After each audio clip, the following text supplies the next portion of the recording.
بسم اللہ الرحمن الرحیم۔ ہمارے نبی صلی اللہ علیہ وسلم کے معراج کا واقعہ۔ ہم سے حدبہ بن خالد نے بیان کیا، انہوں نے کہا ہم سے حمام بن یحییٰ نے بیان کیا، ان سے قتادہ نے بیان کیا، ان سے انس بن مالک رضی اللہ تعالیٰ عنہ نے بیان کیا اور ان سے مالک بن صفیہ رضی اللہ عنہ نے بیان کیا کہ نبی کریم صلی اللہ علیہ وسلم نے ان سے شب معراج کا واقعہ بیان کیا۔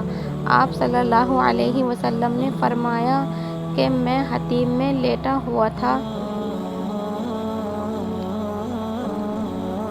بعض دفعہ قتادہ نے حتیم کے بجائے حجر بیان کیا کہ میرے پاس ایک صاحب جبرائیل علیہ السلام آئے اور میرا سینہ چاک کیا۔ قتادہ نے بیان کیا کہ میں نے انس رضی اللہ تعالیٰ عنہ سے سنا، وہ بیان کرتے تھے کہ یہاں سے یہاں تک میں نے جارود سے سنا جو میرے قریب ہی بیٹھے تھے۔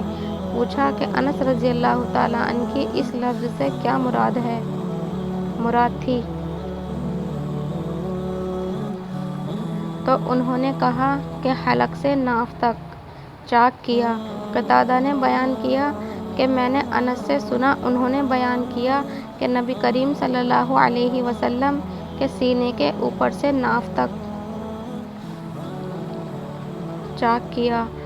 پھر میرا دل نکالا اور ایک سونے کا تشتہ لایا گیا جو ایمان سے بھرا ہوا تھا، اس سے میرا دل دھویا گیا اور پہلے کی طرح رکھ دیا گیا۔ اس کے بعد ایک جانور لایا گیا جو گھوڑے سے چھوٹا اور گدھے سے بڑا تھا اور سفید رنگ کا تھا۔ جارود نے انس رضی اللہ تعالیٰ عنہ سے پوچھا، ابو حمزہ کیا وہ براق تھا؟ آپ نے فرمایا کہ ہاں، اس کا ہر قدم اس کے منتہائے نظر پر پڑتا تھا۔